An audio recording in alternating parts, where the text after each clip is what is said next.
राधा स्वामी जी।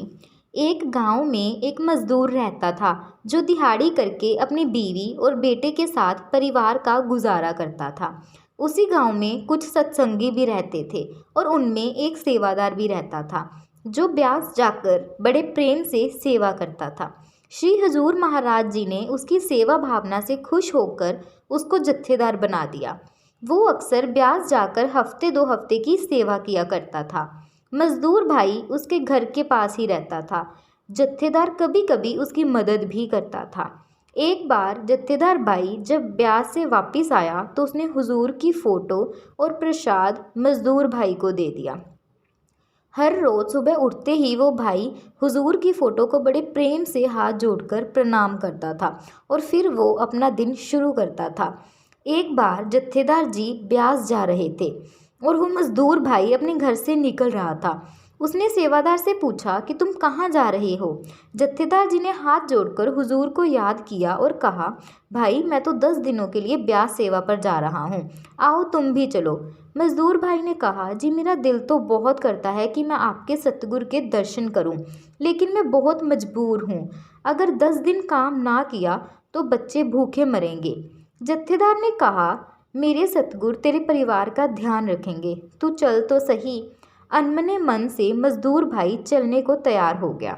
मजदूर ने पड़ोस के दुकानदार से 10 दिनों का राशन उधार लिया और कहा, सेठ जी मैं ब्यास जा रहा हूँ, वापिस आके आपके पैसे चुका दूंगा। जत्थेदार ने उसकी जिम्मेदारी ले ली। दोनों ब्यास आ गए। मंड में सेवा चल रही थी। मजदूर को सुबह हर रोज़ हुजूर के दर्शन होते थे। मजदूर दर्शन करके निहाल हो जाता था और तन मन से सेवा में जुट जाता था।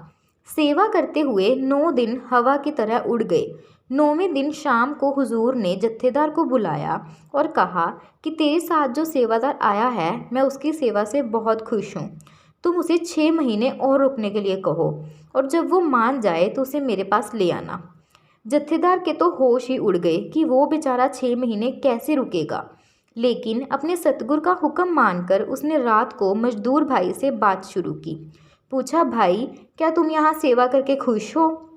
मजदूर भाई ने कहा कि मैं तो इतना खुश हूँ, अगर मेरे परिवार का इंतज़ाम हो जाए तो मैं सारी ज़िंदगी यहीं रहकर सेवा करूँ। शहंशाह के दर्शन, गुरु घर का लंगर, वाह क्या बात है। जत्थेदार ने फ़ौरन कहा, भाई तेरी सेवा से हुजूर इतने खुश हैं कि 6 महीने तक यहीं रखना चाहते हैं। वो भाई ये बात सुनकर हक्का बक्का हो गया और रोने लगा। जत्थेदार जी 10 दिन तो मैंने जैसे तैसे निकाल लिए, मगर 6 महीने में तो मेरी बीवी और मेरा बेटा भूखे मर जाएंगे। मकान की छत भी टप टप करती है, बारिशों में छत भी गिर जाएगी। जत्थेदार ने उसे कहा, भाई तू बड़े भाग्यों वाला है जिसे हुजूर ने सेवा के लिए चुना है। यहाँ सेवा करने के लिए तो बड़े बड़े सेठ तरसते हैं। तू एक बार हाँ तो बोल, बाकी सारा इंतज़ाम हुजूर अपने आप कर देंगे। वो बड़ी सोच में पड़ गया। कुछ देर के बाद बोला, ठीक है मैं रुक जाऊंगा, लेकिन पहले सतगुरु जी से कुछ बात करनी है। जत्थेदार उसे उसी वक्त लेकर हुजूर के सामने पेश हो गया। बेचारे मजदूर की आंखों से लगातार आंसू बह रहे थे। हुजूर ने मुस्कुराकर उस पर दृष्टि डाली और कहा कि तू कोई फिक्र ना करना।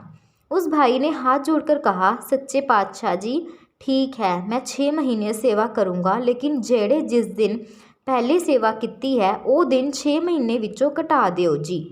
हुजूर हंस पए ते कहा, ठीक है। जत्थेदार अभी भी हैरान परेशान खड़ा था कि ये चमत्कार कैसे हो गया।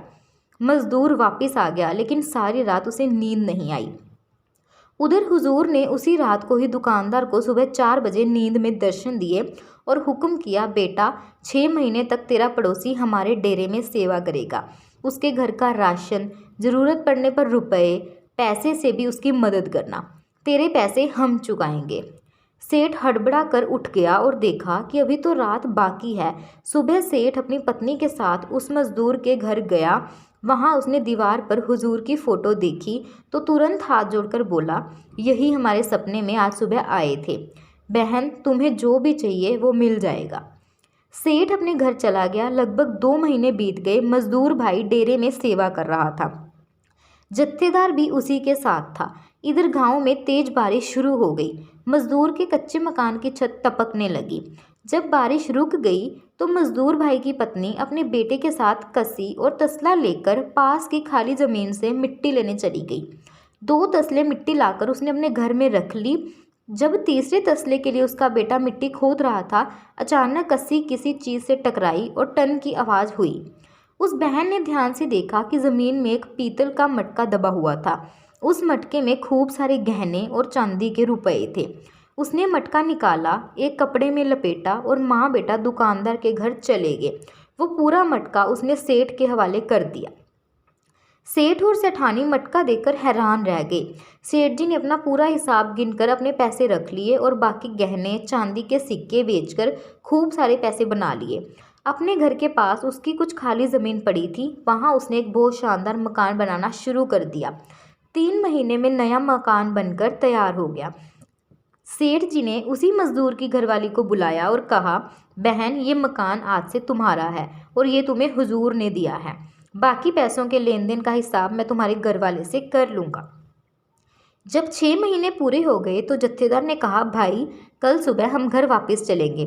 लेकिन वो मजदूर बड़ा मायूस होकर बोला, सुबह नहीं, शाम को चलेंगे ताकि कोई मेरा तमाशा ना देखे। जब वो शाम ढलने पर अपने गांव में आए तो मजदूर भाई ने देखा कि उसका घर तो गिर चुका है, खंडर खड़े हैं। उसे अपनी बीवी और बेटे की भी चिंता होने लगी। तभी नए मकान से उसका बेटा बाहर निकला और भाग के अपने पिता के पास आकर बोला, बापू देखो हमारा नया घर, ये हमें राधा स्वामी वाले गुरुजी ने दिया है। वो भाई फूट फूट कर रोने लगा। उसकी पत्नी भी आ गई, सेठ और सेठानी भी आ गए। बड़ा सुंदर माहौल बन गया। जत्थेदार भाई ने हुजूर का लाख लाख शुक्रिया किया।